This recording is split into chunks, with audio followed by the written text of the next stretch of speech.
You're listening to the Pigskin Cafe, a podcast covering the wild world of college football. On tap for today are hot takes, controversy, and analysis on your favorite team.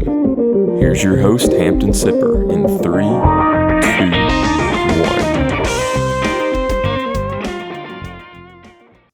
1. Welcome back in to the Pigskin Cafe. My name is Hampton Sipper, and I've got Mr. Graham Haney joining me tonight. Chase is off again for this episode, but we hope to have him back next week. And we're going to preview and look ahead to Week 9 of college football and look across the landscape and pick a few games while we're here. If you haven't already, go check out our review show of Week 8. Had a lot of good conversation in there. Broke down Alabama and Tennessee. Broke down USC's latest debacle. North Carolina laid an egg to Virginia. A lot of good stuff in that one. Be sure to check that out. And also, before we dive in and look ahead to Week 9, be sure to subscribe to our YouTube channel. If you haven't already, leave us a like, leave us a comment, and hit that notification bell. Now, Graham, before we get in to Week 9, let's briefly off the top, we talked about it in our review show, the Michigan saga keeps getting more interesting by the day because now we have evidence. Now we have some video evidence that has come out. We have some picture evidence that has come out, and it is not looking good for Jimmy Harbaugh and the Wolverines, a.k.a. the Michigan Astros. Graham, what do you think of the latest developments today where pictures have come out of them having a sign sheet against Ohio State that lays out which sign means what and them getting a decided competitive advantage against the Buckeyes? What do you make of all this? Just really quickly off the top. Yeah, the clip that I saw was from last year's Ohio State-Michigan football game, and there might be other clips going around, but the one that I saw includes the staffer in question, or a staffer in question, with a laminated sheet of paper with different signs, just body motions of what Ohio State might do. C.J. Stroud, claps his hands, just see what defense is running, see if one gets by jump off sides. And then everybody looks to the sideline. Mm-hmm. Everybody. Michigan's football team, Ohio State's football team, everybody was looking at the sign guy for Ohio State, the guy, falling into play to the offense. And what happened? We see this guy, trying to get his good angle, and then all of a sudden it's, he's going to be a pass. It's going to be a pass. And then pass. Yep. Point in there. I will say we don't really know the situation. It could have been a 3rd and 20 where it didn't really matter what the look was. It was going to be pass. We're going to play pass, and if they run it, they run it. But it was at least some evidence to the argument that Michigan has been stealing signs, especially the play calling sheet. If that is true, then Michigan has some dirt on their hands. That's for sure. Yeah, I wholeheartedly agree. I think, again, more information needs to come out before we make a final judgment. But, again, it is looking worse by the day with more evidence that comes out. And for him, and I get maybe the situation, it was 3rd and 20, but from the video, it looked like they did the clap, looked to the sideline, adjusted the play, and then Michigan, knowing their sign, and the staffer, Mr. Stallions, communicated it's a pass. And I mean, that to me, that is as obvious as it can be. We'll see how it develops. Maybe by the time we talk next week, there's a full-fledged investigation into it, which I know there is. They're kind of looking around it now, but I think it may even blow up more by the time we record next week, and maybe we have some punishment to go around. I know the NCAA tends to drag their feet on things like this, but I think this is a situation that warrants immediate action if found true. We will bring you the latest. I sound like Jim Cantori on Hurricane Watch, but very interesting story, to say the least. And we'll monitor as the situation develops. And what else is going to be developing this weekend is the world's largest cocktail party in Jacksonville, Florida, between the Florida Gators that are 5-2 and the Georgia Bulldogs, who are sitting at 7-0. Graham, this is a very interesting matchup. It's a huge rivalry game, and Georgia is coming in without their top weapon, without Brock Bowers. And for that reason alone, I'm very interested to see the adjustments that Mike Bobo and that staff have made during the bye week to account for his absence. Because he really is the focal point of that offense, as he should be. He is, in my lifetime, probably the best tight end I've ever seen in college all around. I know Kyle Pitts was a freak at Florida, but he wasn't the all-around player to me that Brock Bowers is. So now they're going to have to rely on guys like Ra Thomas, Dominic Lovett, and Oscar Delp and Lawson Lucky to kind of, and those are the two tight ends that I just mentioned, had them step up and be weapons in the passing game for Carson Beck. Going to have to lean on the run game a little bit.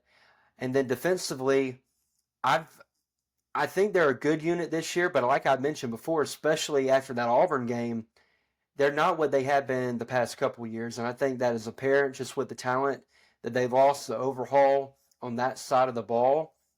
I mean, even Vandy has success airing the ball out on them, and that's something Florida, that it's been a sneaky thing throughout this year. Graham Mertz has been very good for that Florida Gator football team. I think a lot of people thought that he was going to kind of come in and fall flat on his face, and he's been anything but that. He has been a really solid player for them. Was the main reason they won against South Carolina, threw for over 400 yards. And I think their offense is going to actually be able to keep them in the game if they stay balanced. It's going to be hard to run against that Georgia front, but Montrell Johnson, Trevor Etienne need to be focal points for Florida attacking this front. They've got to stay balanced, because if Georgia's allowed to just tee off on Graham Mertz, it's going to be a long day, especially with their offensive line struggles. I like the weapons that Florida has. I like Pearsall.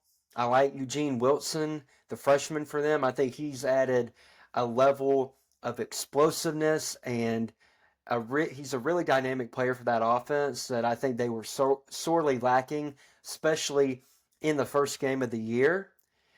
And so I think that's going to be an interesting chess match on that when the Florida offense goes against the Georgia defense. But in the end, I don't love this Florida defense against this Georgia offense, even with Brock Bowers out.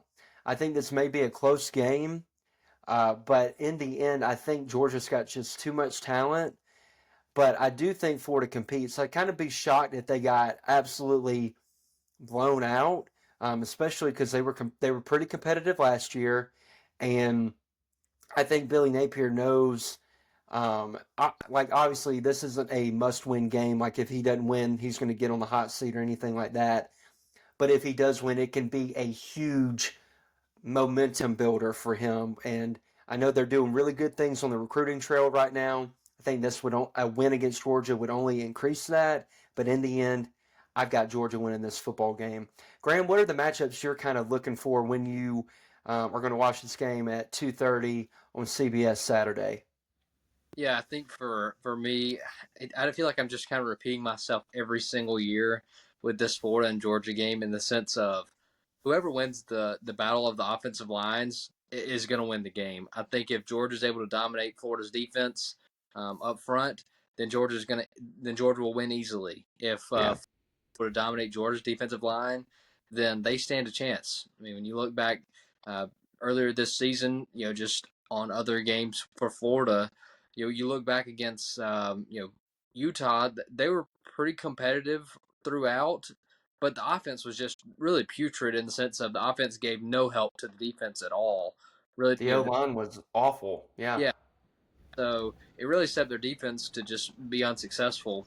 But if you look back, the other loss of the season they played at Kentucky and Lexington, gave up over 330 yards on the ground. I think Mm-hmm. if Georgia is able to run the ball for more than 100 yards, Georgia easily wins this football game because of the weapons they have outside. Carson Beck making good decisions, putting the ball where it needs to go.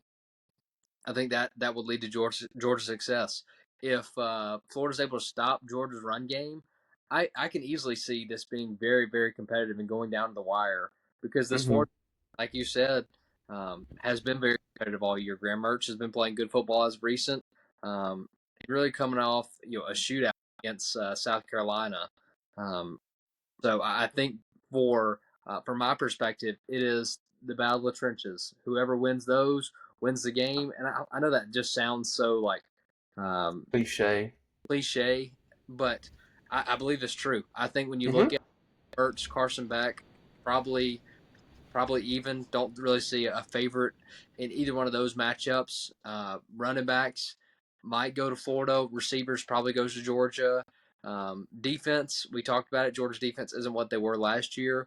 Florida's defense at earlier in the season was leading the SEC, but after giving up 39 points to South Carolina, that should be brought into question a little bit.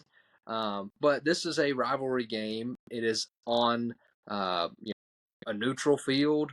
So you have to really throw a lot of that out the window. It is who comes ready to play at 2:30, and I think that's something that we can't always predict, just based off of what has Florida been saving up for Georgia, what's Georgia been saving up for Florida. But Mm-hmm. I think this one Georgia wins. I think the line is Georgia favored by 2 touchdowns, something like that. I think it'll probably be. I'll probably go 10 to 14 points. So Same. I'd probably bet for Georgia to cover that. But I feel like that 14-point mark is accurate. I think Georgia probably wins by 2 touchdowns. But it's one of those that's going to be close, and Georgia will steal that last one late. And so because of that, those reasons, give me the dogs in Jacksonville. You sounded like you were closing a Shark Tank, and for that reason, I'm out. But I agree with your point really quickly about the O line and the trench play. That is where the game is won and lost in nearly every football game. And I think sometimes in our analysis, we overlook that because we're too busy focused on the splashy name, the highlight reel players. But in the end, if you don't have the big guys in the trenches to control and dictate the flow and tempo of the game, it's hard to win. It's hard to win, especially in the SEC.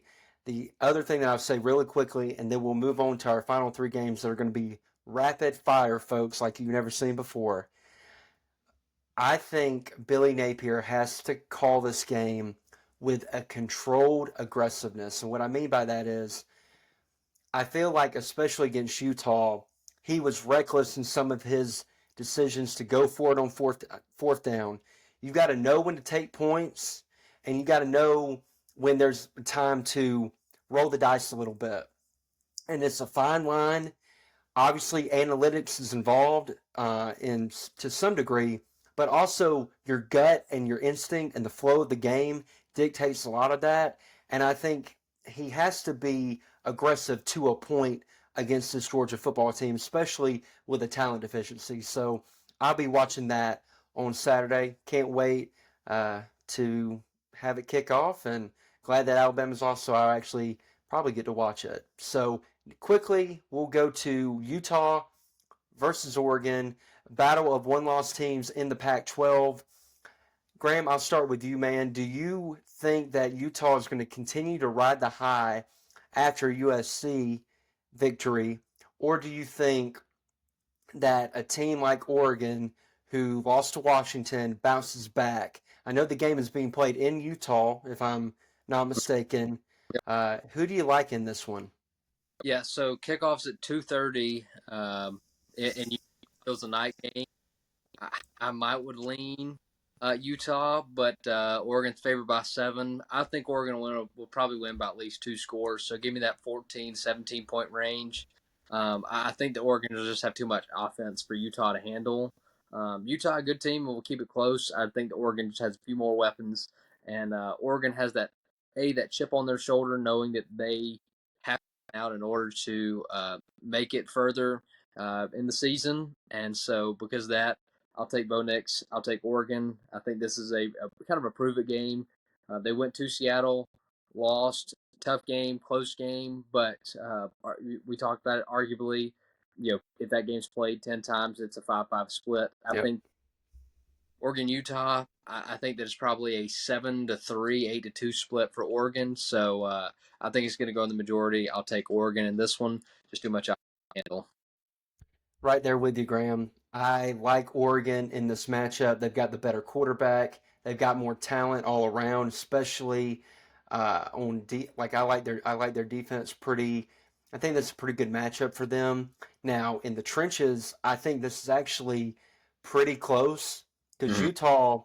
One thing that they're very much known for, especially under Kyle Whittingham, is being physical on both lines of scrimmage. So I think that is kind of a draw. But in the end, Bo Nix is a better quarterback, and I think Oregon. Not saying because, like you said, after the Washington game, we felt better about both teams, Mm-hmm. but they know that they have a small margin for error, and I think that kind of they're rallied together, they're banded together, and they know that they got to win this game. Give me Oregon by about, I'd say 7 to 10 points, and I do want to say though, what Utah and that program does year in and year out, Kyle Whittingham, Andy Ludwig, the OC. I mean, they're playing with their third string quarterback. Technically, I mean, he's not the third string because he's pretty much played all year, him and Nate Johnson. But the way that they have battled through the year when they were expecting Cam Rising to play has been very impressive. And I mean, they're just a consistent program year in, year out. But give me Oregon in this game. We've got BYU versus Texas, which is a sneaky matchup of the day. And it wouldn't be as sneaky if Quinn Ewers was not hurt with an AC joint sprain, and he's not going to play in this game. Right now, Malik Murphy and Arch Manning are splitting first team reps in practice. I believe Malik Murphy will get the nod. Graham, do you think that Texas, without their starting quarterback, is in danger of losing this game, or do you think they just simply have too much talent? That's a great question, Hampton, and I wish I could answer your hype question with a hype answer, but unfortunately, no. BYU is not standing a chance. BYU Not has a chance. not, Doggone. not a chance. BYU's Doggone. played 3 road games so far this season.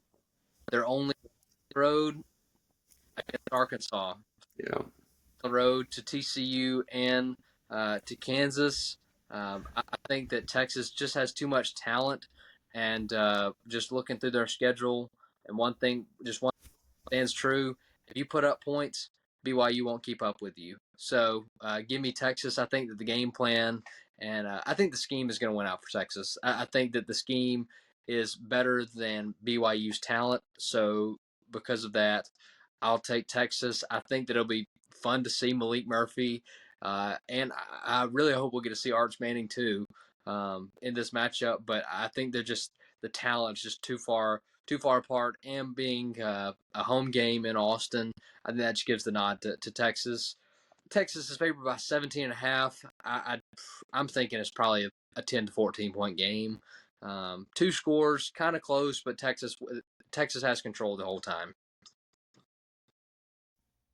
I agree, Graham. I think the game is more interesting because Ewers is not playing. If he was playing, I think Texas wins by at least 2 or 3 scores.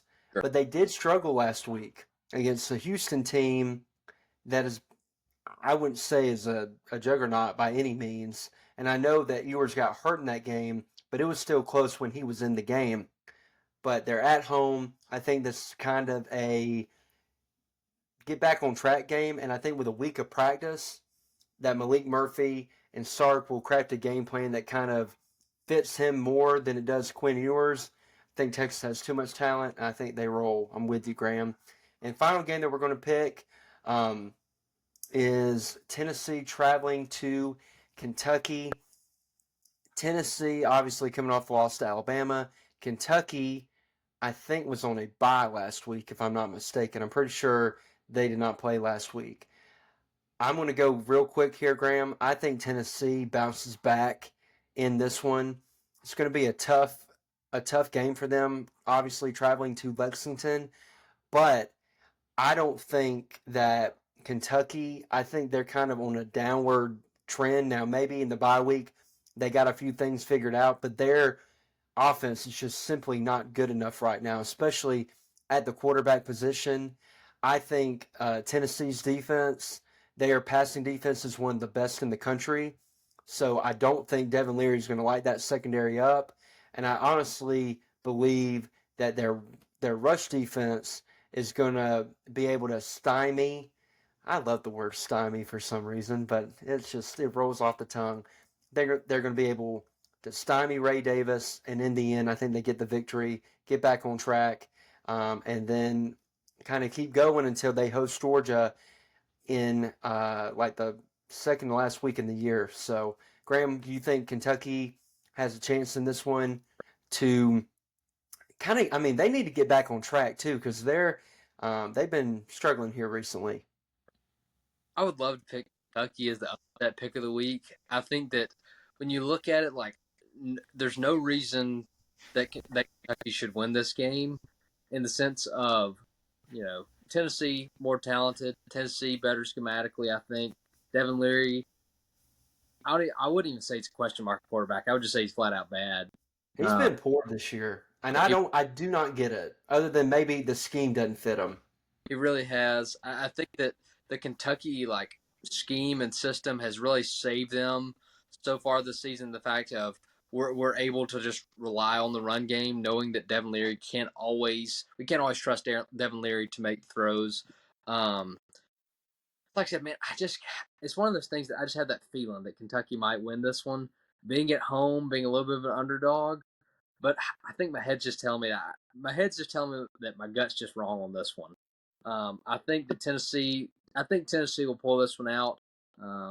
But hey, Kentucky coming off a bye week has ample film and tape to put out produce a good game plan to win this game. But man, I just think Tennessee has it. I think that when you look at it, who has the team that has the X factors, I think that Tennessee does. I don't think Kentucky. Mm-hmm. And so, man, this You're is really tough. wrestling with this one. I am, and usually I've got to go with Tennessee right now because usually in the upset picks that I have, my gut is there's no doubt. Mm-hmm. There's no doubt that Oklahoma's got to beat Texas in the sense of it just all lined up that way. I've got to It go did. with this one. I just can't fully believe and I can't fully buy into Kentucky winning this one. Give me Tennessee. It's a 3.5 point spread. I think Tennessee probably wins by 10. I think Tennessee wins by 10 on the road, but it's going to be Mm-hmm. close. Out Joe Milton and Devin Leary are not the most accurate of quarterbacks, so it's going to rely on the run game. So who can make those play action deep balls? I think that if Joe Milton plays like did first half against Alabama, Tennessee will run away with this one. If he plays like he Mm-hmm. did, half is really going to be a nail biter. But give me Tennessee in a close one. I was just about to say that I'm very curious to see if Milton maybe found something in that first half against Alabama, something that he can build on, start stacking performances. Because yeah, if they get that level of play from him, it won't even be close. Because the two edge rushers for Tennessee, I believe their last name Pierce and Beasley, and sorry Volunteer fans if I got that wrong, but they've been two of the top pass rushers in the country this year. And again, we've already talked about Devin Leary and our thoughts on him, but I think they're going to be able to harass him. And it'll be interesting between the two teams, like you mentioned, which run game is most effective. Ray Davis for Tennessee or Jabari or Wright and Small. I didn't want to butcher their names. Wright or Small for Tennessee. But going to be fun to watch, Graham. Not the best slate this weekend, Hmm. just as far as like marquee matchups, but I know this. When it looks like a down weekend in college football, there's a chance for some magic to happen. And I cannot wait to witness it all. I'm going to be at Wake Forest, Florida State on Saturday. Can't wait to watch that one live and in person with my buddy Mr. Kyle Edwards, and I'm hoping for a little upset at that one. But we will be back next week to talk the results from this past week, from week 9. If you haven't already, like I said, subscribe, leave us a like, leave us a comment, hit that notification bell. We appreciate each and every one of you. Graham, it's always a pleasure to talk a little college football with you.